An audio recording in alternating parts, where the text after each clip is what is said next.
আসসালামু আলাইকুম রহমতুল্লাহ আবরাকাতু। আলহামদুলিল্লাহ ওয়াসসালাতু ওয়াসসালামু আলা রসুলিল্লাহ। রমজান মোবারক যেখান থেকে যিনি দেখছেন ও শুনছেন প্রত্যেককে স্বাগত জানাচ্ছি। রমজানুল মোবারকে ব্যবসা বাণিজ্য কেমন হওয়া উচিত? আসলে এই বিষয়টি অনেকে বলে থাকেন। রমজানে যেভাবে ব্যবসা বাণিজ্য হওয়া উচিত মূলত সেভাবেই সারা বছর ব্যবসা বাণিজ্য হওয়া উচিত। ব্যবসায়ের মূল যে বিষয়টা হচ্ছে যে এখানে কোনো প্রতারণা চলবে না, এখানে কোনো হারাম বস্তুর ব্যবসা করা যাবে না এবং ওজনে কারচুপি করা যাবে না, ক্রেতাকে ঠকানো যাবে না।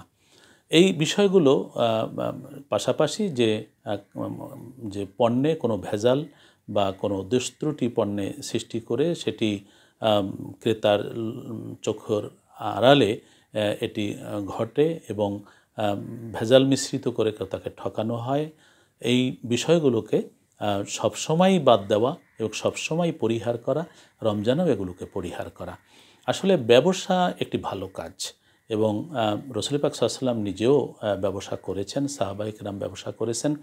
ব্যবসা রিজেকের 90% ব্যবসার মধ্যে লুকানো রয়েছে বলে একটি হাদিসে জানা যায়। আসলে ব্যবসা খুবই উত্তম কাজ। এটি যেমন একটি নিজের স্বাধীন একটি পেশা, পাশাপাশি এটির দ্বারা মানব সেবার একটা গুরুত্বপূর্ণ কাজ আমরা করতে পারি। আমরা জানি রাসূল পাক সাল্লাল্লাহু আলাইহি ওয়াসাল্লাম তিনি নিজে তিনি ব্যবসা করেছেন।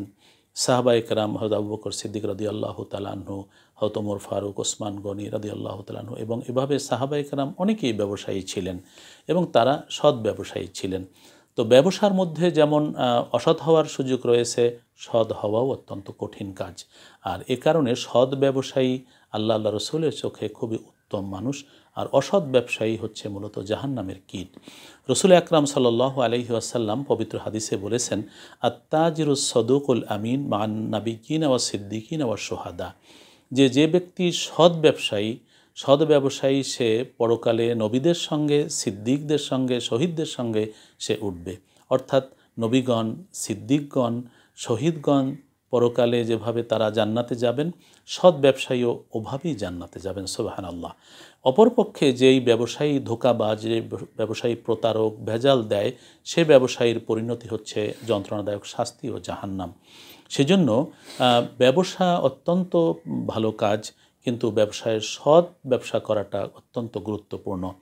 রাসূল আকরাম সাল্লাল্লাহু আলাইহি ওয়াসাল্লাম একবার বাজার থেকে অতিক্রম করছিলেন। তিনি বাজারে রাখা জব এবং অন্যান্য খাদ্য খাবার এগুলো তিনি ধরে দেখছিলেন। একবার তিনি এরকম জবের বস্তায় হাত দিলেন, তো তিনি দেখলেন যে তার আঙুলগুলো ভেজা ভেজা লাগছে। তো তিনি জিজ্ঞেস করলেন যে তোমার এরকম ভেজা কেন? তো তিনি বললেন যে ইয়া রাসূলুল্লাহ, যে এটি বৃষ্টি পড়েছে। তো তিনি বললেন, বৃষ্টি পড়লে তো উপরেরগুলো ভেজবে, কিন্তু উপরের শুকনো, ভিতরেরগুলো দেখা যাচ্ছে ভেজা, তুমি প্রতারণা করছো। এবং তিনি বললেন, মান গাশশানা ফালাইসা মিন্না, যে ব্যক্তি এভাবে আমাদের সাথে প্রতারণা করে সে আমার উম্মত নয়।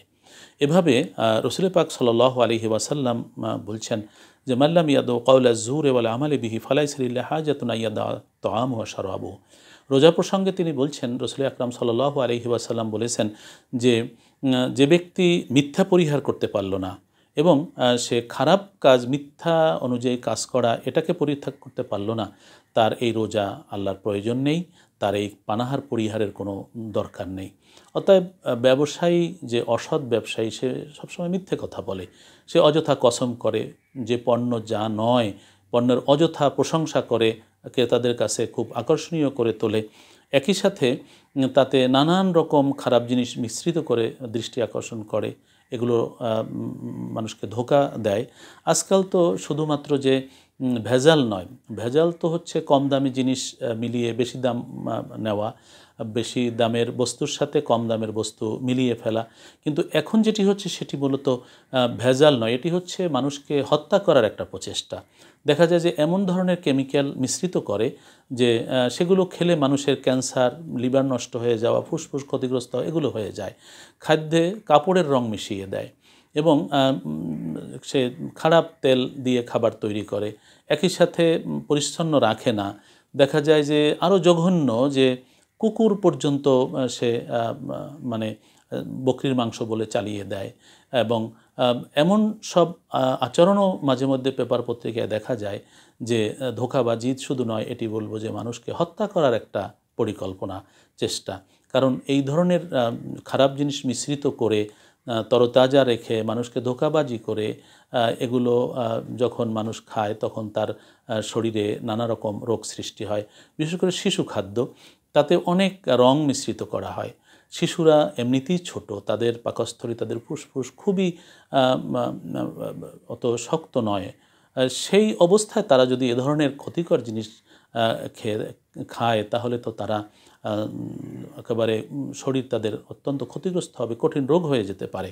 সেই জন্য এই ধরনের বিষয় সবসময় পরিহারযোগ্য। আর রমজান উপলক্ষে কিছু অসৎ লোকের যেন তাদের মানে মানুষকে ধোঁকা দিয়ে, মানুষকে ঠকিয়ে ব্যবসা করার একটা, এবং গুদামজাত করে মানে যেটি বলা হয় যে কৃত্রিম সংকট সৃষ্টি করে তারা অধিক মুনাফা লাভ করেন, এগুলি সবই হারাম, সবই নিষিদ্ধ।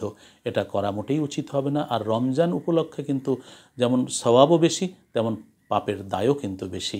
শয়তান জিনজিরাবদ্ধ, অতএব এই ধরনের পাপ কাজ করে যদি বলি যে শয়তানের ওয়াসওয়াসা করি, তাও কিন্তু আল্লাহর কাছে গ্রহণযোগ্য হবে না। অতএব খুব সতর্ক থাকতে হবে। আর একটি প্রবণতা রয়েছে, সেটি ওজনে কম দেয়া।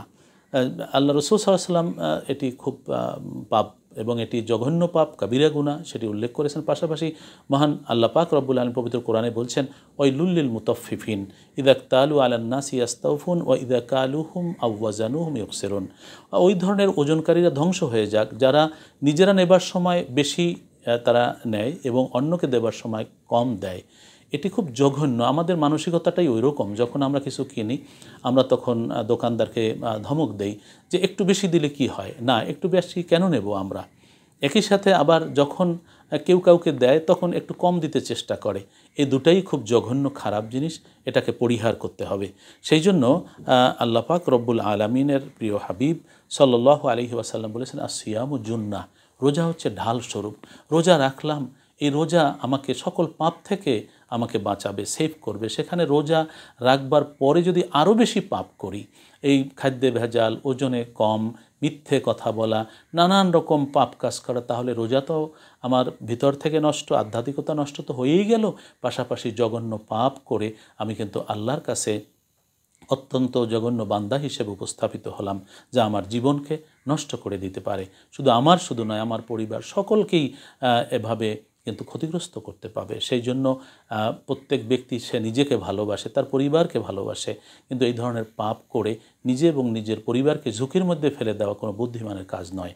আসুন আমরা ভেজাল দেয়া বন্ধ করি এবং কৃত্রিম সংকট সৃষ্টির জন্য গুদামজাতকরণ সহ নানা কলাকৌশল পরিহার করি, এবং সেই সাথে মিথ্যে এবং নানারূপ প্রতারণা দিয়ে আমরা যেন মানুষকে না ঠকাই, এবং সৎ সুন্দরভাবে মানব সেবার মানসিকতা নিয়ে আমরা ব্যবসা করি। তাহলে যেমন এই দুনিয়ায় আমরা সুখ পাবো, শান্তি পাবো, অপর দিকে আমরা পরকালে কিন্তু আল্লাহর কাছে নাজাত ও মুক্তি পাবো।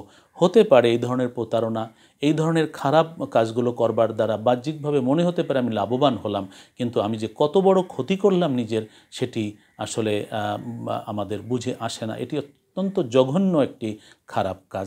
আসুন এই দুনিয়ার চাকচিক্যে আমরা ভুলে না যাই এবং আমরা এ ধরনের জঘন্য পাপ আমরা যেন না করি। অতএব আসুন সকলে আমরা যারা ব্যবসা করি তারা সৎ সুন্দরভাবে মানব সেবার মানসিকতা নিয়ে ব্যবসা করি, তাহলে ইনশাআল্লাহ রমজানে এই ব্যবসা আমাদেরকে আরও বেশি বেশি সওয়াব আমাদেরকে এনে দেবে।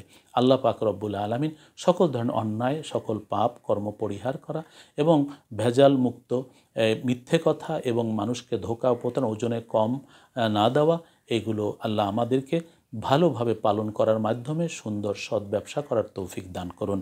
ভালো থাকুন, নিরাপদে থাকুন, সুস্থ থাকুন। আল্লাহ পাক রব্বুল আলামিন আমাদের সকলের উপর রহমত নাজিল করুন। আমিন। আসসালামু আলাইকুম রহমতুল্লাহি ওয়া বারাকাতুহু।